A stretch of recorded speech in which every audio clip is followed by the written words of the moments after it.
नमस्कार, आप देख रहे हैं मनी 9। मैं हूं संदीप ग्रोवर और आज हम आपके समक्ष आए हैं एक खास मुद्दा लेके। एक चर्चा का विषय है और वो टॉपिक है मून लाइटिंग का।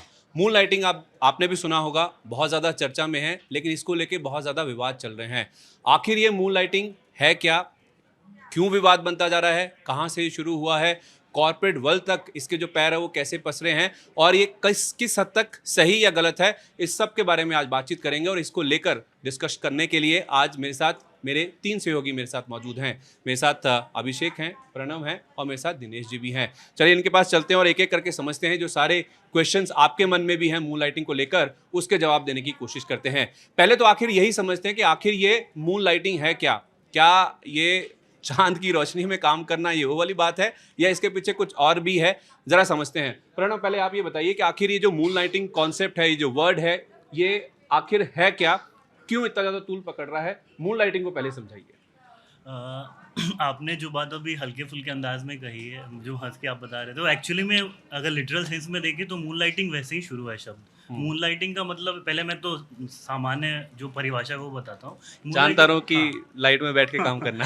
मैं कि मून लाइटिंग का मतलब है कि कोई सेकेंडरी जॉब करना, मतलब आप अपने काम से इतर जो रेगुलर जॉब है उससे इतर अगर आप कोई काम कर रहे हैं तो वो मून लाइटिंग है। फ्रीलांस जैसे लोग काम करते हैं, एक रेगुलर जॉब है, उसके काम के घंटों के बाद आप कुछ काम कर रहे हैं तो उसको मून लाइटिंग कहते हैं। और आपने जैसे अभी मजाकिया अंदाज में कहा, तो मून लाइटिंग एक्चुअली जो शब्द आया है वो ये कि कोई जॉब आप अगर हिडन कर रहे हैं तो मतलब छिपके कर रहे हैं या मतलब सीक्रेटली कर रहे हैं, आपकी कंपनी को नहीं पता है, तो इसीलिए वो आप जो चांद की रोशनी वाली बात बोल रहे थे, लिटरली एक्चुअली मीनिंग वही है। मून लाइटिंग के लिए शब्द कई सारे हैं, जैसे मून लाइटिंग को आप सेकेंडरी जॉब बोल सकते हैं, साइड जॉब बोल सकते हैं, साइड हसल या साइड गिग बोल सकते हैं। तो ये मतलब ऑफिस की लाइट के हटकर अगर आप किसी लाइट में काम कर रहे हैं तो वो मून मुझे लाइटिंग लगता है उसमें रात के अंधेरे वाला है कि रात के अंधेरे में छिपकर काम करने जैसा है वो। उस तरह उस जगह से वो कॉन्सेप्ट आया मुझे समझ में। चलिए, तो मून लाइटिंग ये हो गया कि आप अगर किसी एक जगह किसी एम्प्लॉयर के पास अगर आप काम करते हैं, उसके अलावा भी अगर आप कोई काम करते हैं, या तो अपने ऑफिस आवर्स खत्म होने के बाद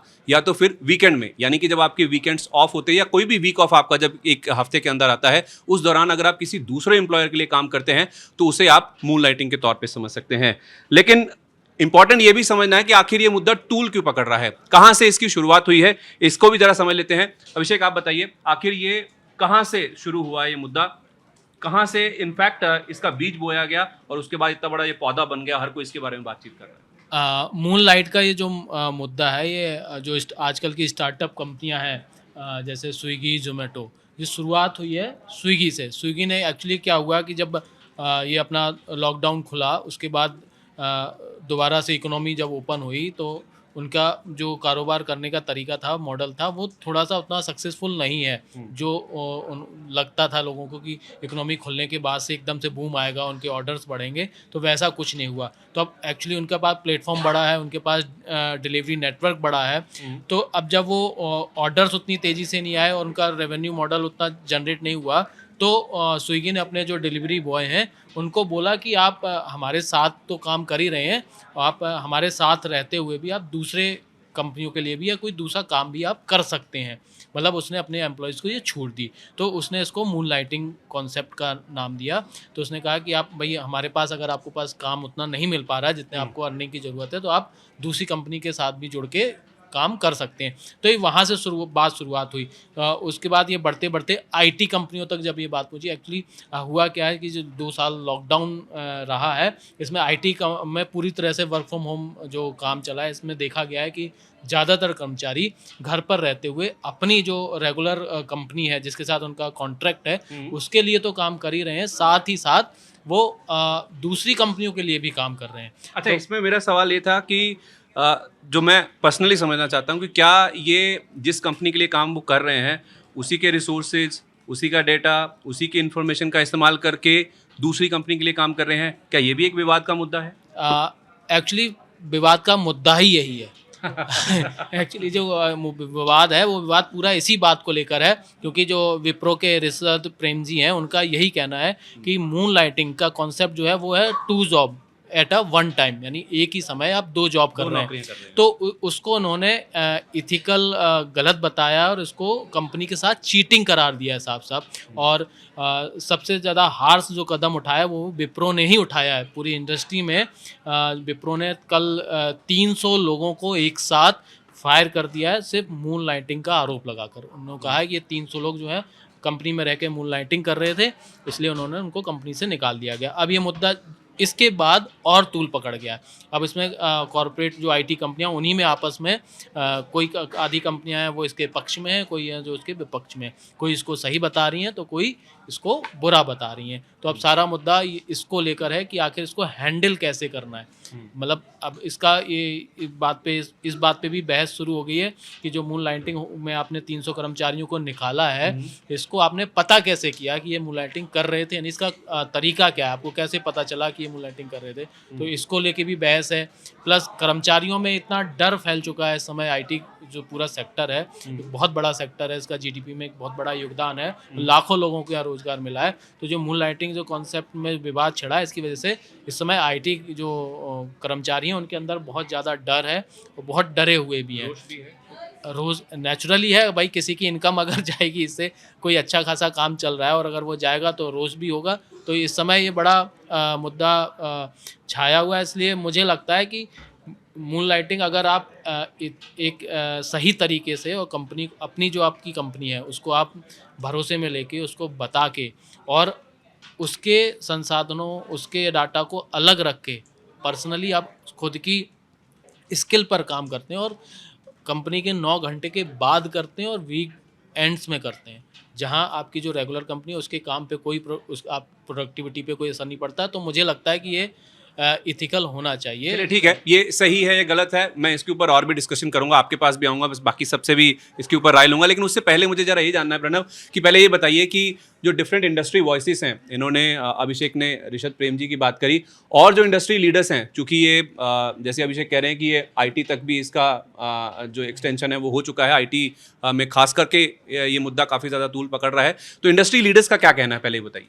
एक्चुअली जो मुद्दा है जो स्विगी से शुरू है स्टार्टअप जगत में, तो शायद इसको लेके कोई गर्मा गर्मी ना हो, लेकिन हाँ आईटी इंडस्ट्री में ही विवाद जो है वो जड़ें जमा चुका है और अलग अलग इंडस्ट्री लीडर का रुख अलग है इस पे। जैसे आईबीएम ने इसको अनएथिकल बोला है, विप्रो ने मतलब ऋषभ प्रेम जी ने इसको प्लेन चीटिंग मतलब सरासर धोखेबाजी करार दिया, अनएथिकल, हाँ ठीक है। और इसके लेकिन इसी तरह इन्फोसिस के पूर्व डायरेक्टर है मोहनदास पाई, उनका इस पे कुछ और कहना है। उनका कहना है कि एम्प्लॉयमेंट जो है उन्होंने डिफाइन किया है कि एम्प्लॉयमेंट एक कॉन्ट्रैक्ट है, मतलब आप किसी कंपनी के साथ कुछ खास घंटे काम करने के लिए वो कॉन्ट्रैक्ट साइन करते हैं, ठीक है। लेकिन उसके बाद आप क्या करते हैं ये आपकी अपनी आज़ादी है, आप जो भी करें। लेकिन एक उनका ये साथ में उन्होंने ये भी बात जोड़ी कि एम्प्लॉय को कंपनियों के साथ जो वो साइन करते हैं कॉन्ट्रैक्ट, उसकी शर्तों क्लॉजेस का सम्मान करना चाहिए। लेकिन और साथ ही अगर आप कंपनी की प्रॉपर्टी में, मतलब अगर हम ऑफिस में बैठे हैं, यहाँ बैठ के हम कर रहे हैं फ्रीलांस कुछ, तो हम ऑफिस के रिसोर्सेज का इस्तेमाल कर रहे हैं, उसी लैपटॉप का इस्तेमाल कर रहे हैं।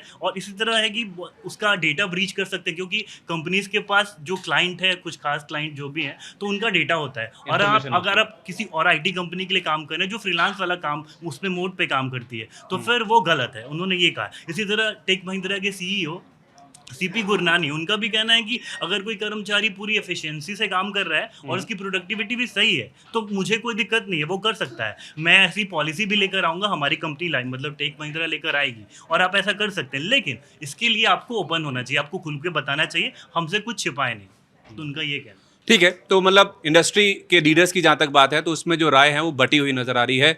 कुछ कह रहे हैं कि ये ठीक है, कुछ कह रहे हैं कि ट्रांसपेरेंसी के साथ होना चाहिए और कुछ कह रहे हैं कि ये अनएथिकल है। चलिए, ये तो बात होगी इंडस्ट्री लीडर्स की, जो आईटी दिग्गज हैं वो इसको लेके क्या कह रहे हैं। अभी अभिषेक भी कह रहे थे कि अगर आप कंपनी के रिसोर्सेज को ना इस्तेमाल करते हुए, अपने टैलेंट को, अपनी स्किल को इस्तेमाल करते हुए अगर इसका करते हैं ये मून लाइटिंग, तो शायद ये गलत नहीं है। मैं जरा दिनेश जी के पास भी जाना चाहता हूँ। दिनेश जी, आप बताइए, आपकी क्या राय है इस पूरे मामले को लेकर? आपने मून लाइटिंग क्या मुद्दा है, कहाँ से शुरू हुआ, कैसे ये पैर पसार रहा है, इंडस्ट्री लीडर्स का क्या कहना है, आपका क्या ठीक है सर? ये किस हद तक सही है या गलत है, आपका क्या कहना है? देखिए, मैं इसकी जड़ बताऊंगा कि भारत में जो शुरुआत हुई एक्चुअली, तो जो कोरोना काल था उसके उस समय यहाँ पे लोगों ने इस तरह की शुरुआत की है, तो बाहर से एक कॉन्सेप्ट आया और हुआ क्या कि लोग घर पे थे तो एक साथ कई जगह काम करना संभव हुआ। तो अभी ये हुआ कि एक हद तक पहुंच गया। आप देखिए बंगलोर में एक लड़का पकड़ा गया जो एक साथ 6 कंपनियों में काम कर रहा था। 6 कंपनी। जी, तो मतलब एक इसकी अगर सीमा नहीं तय की गई, अगर इस पे अंकुश नहीं लगाया गया, तो ये बहुत मतलब ये एक बहुत आगे तक लेवल तक चला जाएगा। इसीलिए कंपनियां चिंतित हैं, क्योंकि आपका ये होता है कंपनी से कॉन्ट्रैक्ट होता है। तो मान लीजिए आप 9 पहले तो ये था कि आप 9 घंटे 10 घंटे काम कर रहे हैं, तो आपके पास तो एनर्जी नहीं बचती है आप कहीं और काम कर सकें, पहली हालत थी। तो इसलिए वो लोग इस तरह सोचते भी नहीं थे। अब कोरोना काल में लोग फ्री हो गए, तो एक 9 घंटे में आप 4 जगह कर रहे हैं, कोई देख नहीं रहा है आपको। तो इस तरह से यहाँ शुरुआत हुई। तो उसमें दिक्कत आपके 2 घंटे ट्रैवलिंग के बचते हैं हाँ, ऑलमोस्ट, ट्रैवलिंग के अगर आप बचते हैं। मेट्रो में काम हाँ, ये करते जी हैं। जी। तो दिक्कत यह है कि जो कंपनियों के साथ आपका कॉन्ट्रैक्ट होता है, कॉन्फिडेंशियल बहुत सारी जानकारियाँ होती हैं। आपकी राइवल कंपनी में मान लीजिए आप काम कर रहे हैं, तो वो जानकारियाँ आप शेयर कर सकते हैं। मतलब कुछ कर्मचारी ऐसा कर सकते हैं कि वो चीट करें, इधर से उधर करें जानकारी को। तो कंपनियों की चिंता इस बात को लेके है। और एक और पक्ष मैं कहूँगा कि हेल्थ के लिए भी ये ठीक नहीं है कि आप 9 घंटे के बाद आप पैसे के लालच में आप 3 कंपनी में काम करें, आप 13 घंटे काम कर रहे हैं, 14 घंटे काम कर रहे Overstress कर हैं। रहे हैं। हाँ, तो वो स्ट्रेस वो हेल्थ के लिए भी ठीक नहीं है। अब क्या है कि पहले क्या थी कि एक एथिक्स जैसी चीज़ थी एम्प्लॉइज़ में, जो पुरानी पीढ़ी थी कि कंपनी से हम लॉयल थे, हम जुड़ जाते थे एक कंपनी में, तो उसके लिए काम करते थे। अभी जो जनरेशन एक्स या वाई आ गई है, जेड आ गई है, तो वो उसको थोड़ा उस एथिक्स से लेना देना कम है उसका। तो इस नाते वो एक साथ 4 जगह 5 जगह काम कर रहे हैं, पैसे के लिए काम कर रहे हैं। तो लेकिन कुल मिला के कंपनियों के हिसाब से ये नुकसानदेह है और गलत है, इसलिए वो इसका विरोध कर रहा है। इनफैक्ट ये जो XYZ की ये बात कर रहे हैं कि जो नई जनरेशन आई है, उसको लेकर मुझे पता था। प्रणव, आप कुछ कहना चाहेंगे? मैं इनफैक्ट आपके पास आने भी वाला था, इसके ऊपर मैं आपका टेक लेना चाहता हूँ कि ये जो एथिक्स की बात की गई है और खासतौर पर जो नई जनरेशन है उसके ऊपर ये जो सवाल खड़ा किया है दिनेश जी ने, उस पर आपका क्या कहना है? अच्छा, चलिए मैं की शुरुआत करूंगा डेटा से। जैसे कि अभी इंडिया में इस समय आईटी सेक्टर में करीब 30 लाख नौकरियां हैं, मतलब 30 लाख लोग काम कर रहे हैं। इसमें से अभी भी इस टाइम भी 26 लाख लोग करीब, मतलब उसका 88% लोग हैं अभी भी वर्क फ्रॉम होम कर रहे हैं। हाँ, जनरेशन जेड की बात करें, मैं उस जनरेशन में नहीं आता, मैं मिलेनियल हूँ, बट मैं उनके लिए बात कर सकता हूँ। हाँ, कि बात ये देखिए, ये एथिक्स में हम ना घुसिए। आप ये देख सकते हैं कि जो लोग अभी नई जिनकी नौकरी है, ठीक है, जो एक हायरार्की में ऊपर है, चलिए उनकी सैलरी काफ़ी है। आज के समय में महंगाई इतनी ज़्यादा है, और अगर कोई हार्ड, मतलब मैं इसको मतलब दूसरे पहलू से देखना चाहूँगा कि हार्ड वर्किंग है कोई, उसे लगता है कि मैं 1-2 घंटे काम के अलावा कर सकता हूँ, तो इसमें गलत नहीं है, वो करे। हाँ, लेकिन तभी एथिक्स की बात है, तो ये नहीं होना चाहिए कि आपने साइन कर लिया, ऑफिस आवर के बीच में कर रहे हैं। वीकेंड पे करिए और ऐसे करिए, आपका स्वास्थ्य प्रभावित ना हो, आपकी प्रोडक्टिविटी हैम्पर ना हो। अगर आप चीज़ों में तालमेल बिठा लेते हैं तो इसमें गलत नहीं है। मतलब आप अपने, सपोज आपको 20,000 रुपये मिल रहे हैं केवल, आप दिल्ली जैसे शहर में रह रहे हैं, तो यहाँ पर तो किराया ही आपका 10-15, तो आप क्या करोगे? तो आपके लिए एक मून लाइटिंग मुझे लगता है वरदान है। आप काम से इतर जब आपको टाइम मिले तो कर लीजिए। तो इसमें आप- मैं थोड़ा जोड़ना चाहूंगा कि इसका एक तरीका ये हो सकता है कि आप कंपनी को विश्वास में लेके करें। मतलब ये ट्रांसपेरेंट। हाँ, ट्रांसपेरेंट, जैसे स्विगी ने राजी कर दिया, भाई आप करो, कंपनी तो कंपनी ने कंपनी ने लागू कर दिया, तो आप अपनी कंपनी को अपने मैनेजमेंट को विश्वास में लेके कर सकते हैं। अच्छा, मतलब आपका अगर मैनेजमेंट अलाउ करता है, आपकी हाँ, कंपनी अलाउ करती है, तो फिर कोई दिक्कत नहीं है। तो इस पे जो आईटी इंडस्ट्री की जो सर्वोच्च संस्था है, बॉडी है, नास्कॉम, नास्कॉम। उसका खुद ये कहना है, उसका ये कहना है कि जो कोरोना के बाद जो नया एनवायरनमेंट, नया डेवलपमेंट हुआ है, उसके बाद से एक हाइब्रिड मॉडल जो पैदा हुआ है, उसमें अब हो क्या रहा है कि मूनलाइटिंग वैसे उन्होंने भी बुरा नहीं माना है, लेकिन एम्प्लॉय और एम्प्लॉयर के बीच जो ट्रस्ट है वो होना बहुत ज़रूरी है। वो उसकी कमी की वजह से जो जितना भी जो विवाद है, जो भी मुद्दा खड़ा हुआ है, वो सिर्फ उस विश्वास की कमी की वजह से हुआ है। नास्कॉम का खुद कहना है कि इस समस्या का समाधान सिर्फ कंपनियां और एम्प्लॉय मिलकर ही निकाल सकते हैं, और ये वही फिक्स कर सकते हैं। भाई, आपको अभी क्या हो रहा है कि आईटी इंडस्ट्री में 2 मॉडल काम कर रहे हैं। उनका कहना है या तो एक कंपनी है जो फुल टाइम आपका contract basis full time worker के साथ काम कर रही है, और एक कंपनी है जो गिग वर्कर, जो मतलब कॉन्ट्रैक्ट बेसिस पे काम कर रही है। अब 2 मॉडल हैं, एक साथ 2 मॉडल नहीं चल सकते भाई। ये आप सबको आपस में मिलकर ही तय करना होगा भाई। आप तो फुल टाइम रखिए या फिर आप गिग वर्कर रखिए। दूसरा, ऐसी ये कंपनियों का पक्ष हो गया। कंपनियों को एक दोबारा सोचना होगा, उनको एक मॉडल बनाना होगा जब जो कोरोना के बाद से स्थितियां बनी हैं उसको देखते हुए। तो ये नास्कॉम का सलाह है कंपनियों को कि आप लोग मिलकर ही एक नया मॉडल बनाइए एम्प्लॉयज़ को एंगेजमेंट करने का, जिससे कि उनको आप कैसे इंगेज कर सकते हैं, उनको कैसे।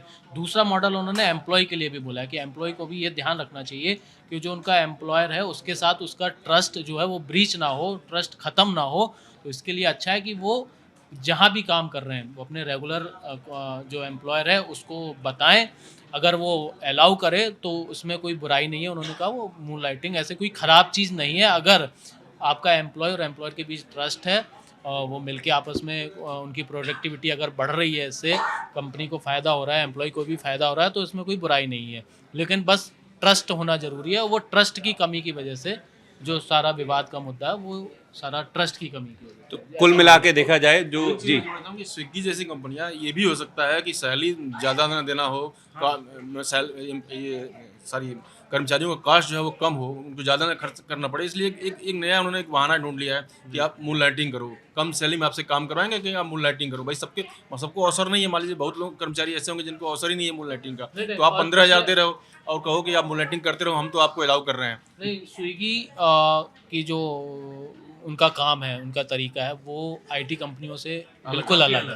भाई स्विगी में तो नहीं, आपको वो skilled- वो लोग वो skilled नहीं स्किल्ड, हाँ वो अनस्किल्ड है, delivery boy हाँ skilled वो नहीं है। अनस्किल्ड IT में skilled लोग काम है, करते स्किल्ड लोग हैं, तो इसलिए भी उनको और उनको आपस में तुलना करना ये अलग बात है। भाई वो काम अलग है, वो तो आप एक नहीं वो 4 कंपनियों के लिए भी आप डिलीवरी करेंगे तो उनको इस पर कोई फ़र्क नहीं पड़ने वाला। लेकिन अगर आईटी कोई कर्मचारी, अब टीसीएस का कोई बंदा है, वो किसी प्रोजेक्ट पे काम कर रहा है, उसके पास सारा डाटा है, सारी इंसाइट्स हैं, क्लाइंट्स की सारी जानकारी है, और वही काम वो दूसरे क्लाइंट्स के लिए भी करेगा, दूसरी कंपनी के लिए करेगा, मतलब आप कह रहे हैं कि naturally industry conflict two of industry interest, जो रूल्स हैं हाँ, वो वेरी करने वो चाहिए। vary होने हर चाहिए। इंडस्ट्री के लिए अलग कायदे कानून होने चाहिए, अलग रूल्स एंड सेट कंडीशंस होनी चाहिए। एक पॉइंट और है कि जब वर्क फ्रॉम होम खत्म होगा, मुझे लगता है आधी समस्या तो अपने आप सुलझ अपने आप हल हो जाएगी, जाएगी। क्योंकि सारे कर्मचारी जब ऑफिस में आ जाएंगे तो इतना संभव नहीं होगा उनके लिए करना। अभी जिस तरह से वो 3-4 कंपनियों के लिए या 2-3 कंपनियों के लिए काम एक साथ काम कर पा रहे हैं।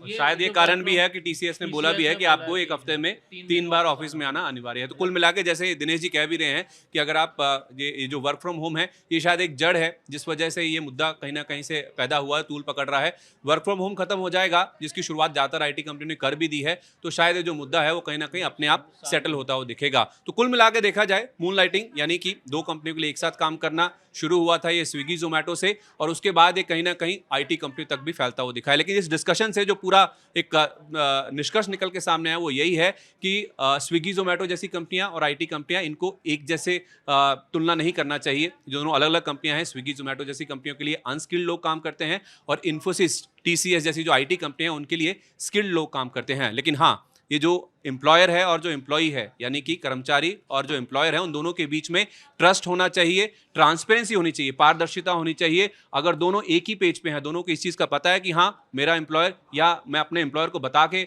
ये दो जगह काम करता हूँ, तब तक तो वो ठीक है। लेकिन फिर भी इसके लिए एक रूल्स एंड रेगुलेशंस आने चाहिए, और अलग अलग इंडस्ट्री के लिए अलग set of rules and regulations आने चाहिए। तभी जो मून लाइटिंग का कॉन्सेप्ट है, जिसको लेके बहुत ज़्यादा विवाद चढ़ा हुआ है, विवाद चल रहा है, वो कहीं ना कहीं सेटल होता हुआ दिख सकता है। उम्मीद है आपको आज का हमारा ये जो वीडियो, जो डिस्कशन है मून लाइटिंग पर, पसंद आया होगा, आपकी जानकारी भी बड़ी होगी। ऐसी कुछ और काम की वीडियो देखने के लिए आप Money9 के यूट्यूब चैनल को और हमारा जो ऐप है उसको तुरंत डाउनलोड कर सकते हैं।